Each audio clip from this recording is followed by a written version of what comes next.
If Badwam kase no ha na brama kwan na ye de sie no sia na bo apa ho enti e braso say ye koye nyuma hodo so rade fa wonko fa umra asumdue mo nti wonya senkani a ene e join ye live or Facebook/Adom TV na de bonkrata na abeka ye nsa ne online stories no omahene kwabna sante se ben enso nyame adom no ne to abeka ye ho ha na fe ya to aso be me na me mo akwaba. Well, because it's a papa bra. Se epe papa bra. Se epe papa bra. Bra. Bra. Bra. Bra. Bra.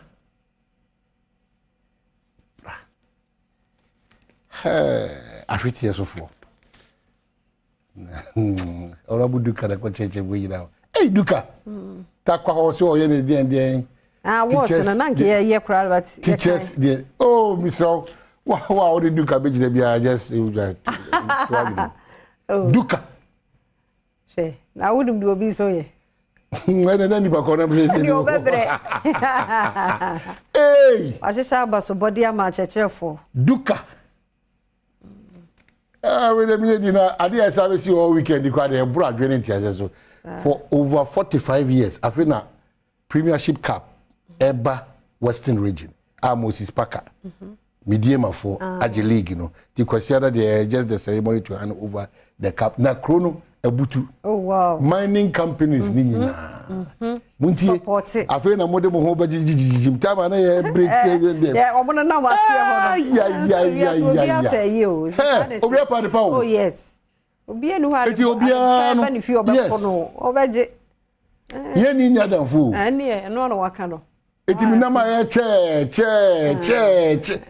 Enentia. Esa ya no wawie. For so esa. Ya no wawie. Say osmosis mu na che incoming che. No ho gbe che. Say esa. Ya no wawie. Ti obi amana ni na ho. Emre ye ni nkaso. Radu ona me di ni mawie. Esa ya no wawie. Ebre no ye nsa ndi nye den. Nkaso nti no. Oh, osmosis. Chance na wanya ni ni. Je menya ni. Mi ndi ni ye. Udi nso anu amu ani ada ho. Wo so wa mi ndi ni ye za mani na ho. Ne sa ahwe ese bibia wo ye bia no. O ma ahwe edu timo. Sisa. Oh wow. Ye be hoahoa wa. Yeah. Aha.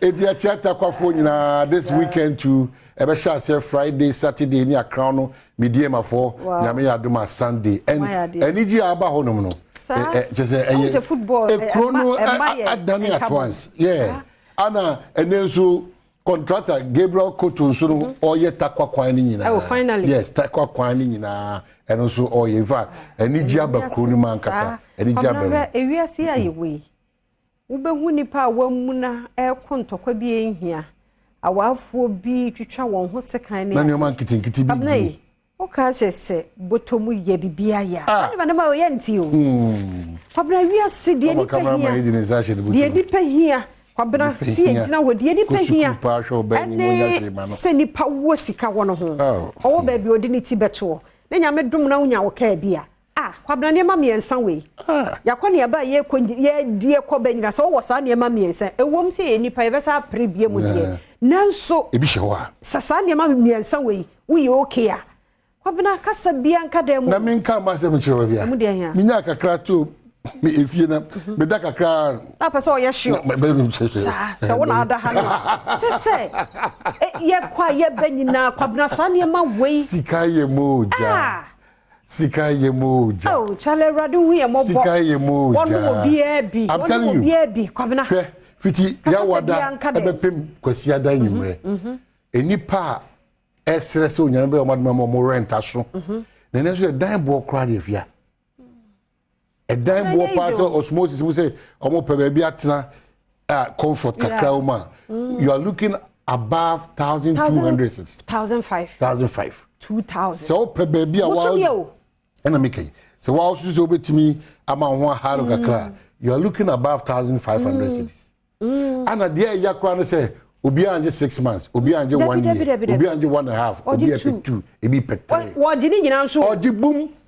E say kwabena Awurade hu obi amobɔ obi anya baabi ntina nura me ne colleague ba akota wa ne phone ring go hwe ya efie Awuraba ase kai Adom eye June enne enura was 4 June ene efi ye frɛ no Adom because ye wura June mo nko ade okay o na sɛ de na wɔka ma ne ye ma yi kran sɛ fie Awuraba no kora wo frɛ ko ni Ghana ho ene wo dan kai oni Ghana ha sawa ma ne ho o jinisika ha sɛ Awurade hu ɛdan ene Awurade hu ye mobɔ ya kan sɛ nya go ne edi o me ka kyerɛ nya go ne edi enye bete nya go ne nti so me na so bi tua ne bibi e ka bi da ho so bi tua ya ne nyame na ne hu sɛ anu fiada me ne me ba ko ye di nkomo ke ka ne ma bɔ mu sɛ me every week bia ECG 500 week bia me kan akwabra ne ke ka bɔ mu na o kyerɛ me bo so me de me ye na pese me ye ne sɛ be fa me ni so enye bete na wo hwɛ de medie na fu ayi ECG nko aboso me say ya me fu ana mai de ebedi ofie mai wata de hyem wado ye so ye won chen so mai enti o nyame no en o keka we nyina bomu a wo de fo waketua ho a enu hwe but o nyame de o ko so ati ase nyame de o ko enti nyame no ekwan bi ofoso di sika bi bewura baabi wo akwa dwen ho a ya won ti ase enti aseda na na ye de be ma no no no a wa hwe ye nsoa no obemu obi ade obedi ni de obehye ne de obenom ne ade because sa wo so de abrabo yi mu Ghana hatitiru ne nkra hatitiru abrabo toto wusika sem ho ajai na nkrata sem bi enu aku hianse ensem aye ya na me nwanwa ho se ye nkonkra ada omutu ye ka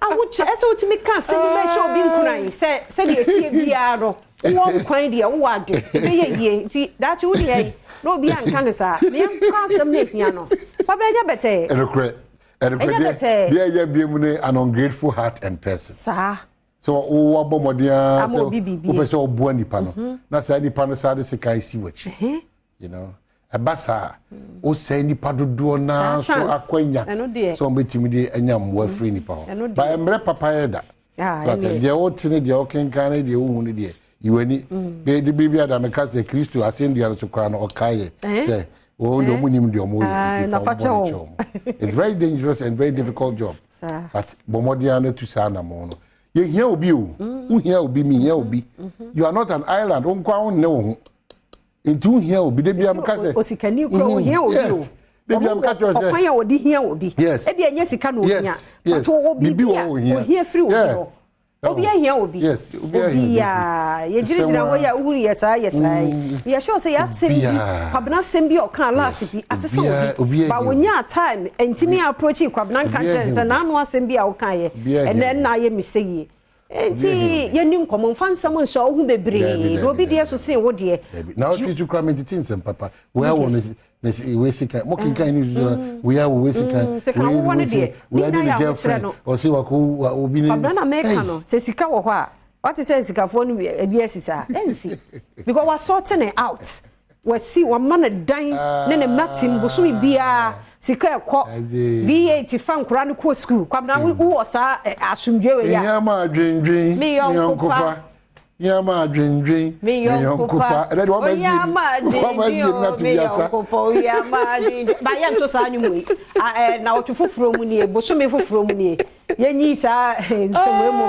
we mogu onyom na fa nto ba bi ni nto mu ehye nkran so ho ba mu ani da so wa sore ne nko ade esma do to the workout dem de brema e ho kwan quickly de bro and dey a change pilot no da che hina ba ntino hwe a bibia ye bia no oboye okan etuja kasa wa chirozo we de ehuna ni masenchine e de nka hwe di da che akwaba daily graphics say new curriculum implementation.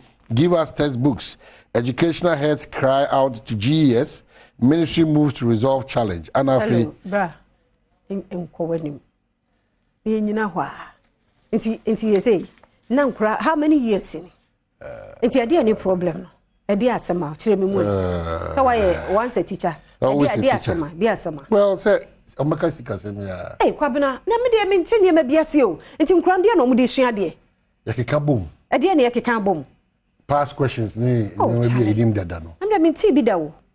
Say you go school so you need textbook ya de try de. Nti acheche for just say robot magic bi no mo de kira de everybody hu ye mo ye man ye hu bie mu so ni say kwada dodo na free SHS ni ozo mo ye school fu ana mo for age private teachers no hwe double ka but well SHS for they say free into one here oh god it just say free na free no way because minimum say free dem say twa ho extra classes teachers am obo dia na dia ne say we dia mpanifo nya anim akwabena gina ho bie mu na ye problem o ye mi hu de ntia ye rush ko papers ni mu mi wa we are some kese pa some here ye dachi future ni ye mano o mino dachi and then woman sua o ma bia mpuntuo agina no woman sua so na textbook bia ni ho no na fe ni rely on past questions it's true na denti wo mo examiners ya o mo nsesa ne amam am dan the pass no a dabi be wi akire na nkura dia wo poto enti so churchill ayi obatan bi a wonni sika no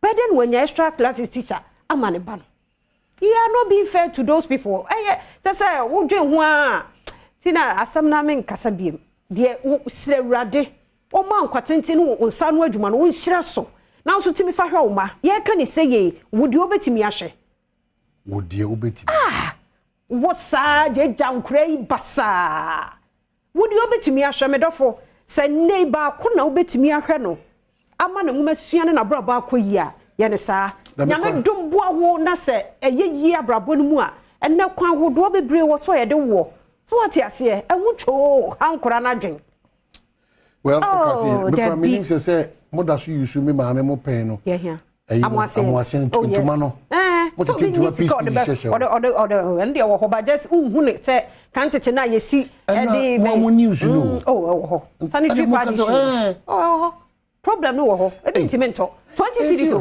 kwabna bosumi bia 20 cities and so you be a flow pa just over to double guardian na mu shada nya dusa and also was sound home run brand be I think 6 hours or 5 hours be esa was sound home and I'm say shom be say 8 or so into what we flow 40 you understand and bosumi bia 40 na what see kan ya he enti sa tax na de da so no na ye call for say penifo nte ho no so sabe ya anka nya fo ko bi anka sanitary pad nko bi anya enu nti kwabna kra bi nko school bosumi no so onko meti wo news onko because akwaya no ho a meme besere no e na wa na akwaya na ferry it ebe mo ho ke kakra ba form ma confident level kra ba form enti e ho no so aban no hwe na wo moa ni obi a na tumi to enti anya ntomago no a onya bi a no wase nemire because odi ebrodua na say are you people serious ebrodua I don't know but how dey minim ho experience ebrodua infections yade nko a ti akwa ya asawa wo mo omo titi asawa na ro no maka na say na mo dey na mo ka kan say we na binya kwura wasimu ho no no a infection na cotton no say na ye treating nti o dey shada simu ho e jo bo hu akora won fa no ho kan be mada wonye hweda na infections ni need infections any need enti no mpanifo yesra mo niema we no mu bi e yade ehia hwe school story bi ayeye the school is a unit supervisor is a circuit supervisor abobo ya o se ho na so okra ni books abobo ya o de omo na gira books omo news ye wie de obegina he abobo ya mu na o de aye na staff common room e na o keep ni books e so to na dan do na yes staff common room so sanka dan na do ahia na yes ye ho yensi mi refi kuro de din camera ma yensi problems ne doson penifo wo kasa muntie na se bebia wo tene wo comfortable ntia yo sasa na bebia ate but kwan ko bebi ko hwe hu se enkoyi apomode famu enkoyi na kwabenetie chip compound ema enyem ema wo akra ya wo ene mema eyusu one word maternity ward all right we say mo na fiampa wakasa se deze eni braba eni sia fansia nti ya di si he de na sa gudie mu nsem beba makwatman so de amse pen beba na fe nkomo ahodo ho na fe ya ye asemidi kane pense mu nti ya da mo ase ene ya ma metwetwa mo aso ne mom de wo mu no e wo so obi ati bie ne ya bom paye ma ya kandifo no na omutime bua ma ne matime koyie maye na enkoyie sa nti omai ene afia ya di si ha ekọ na agudie mu nsem Professor UK Wallace atwaso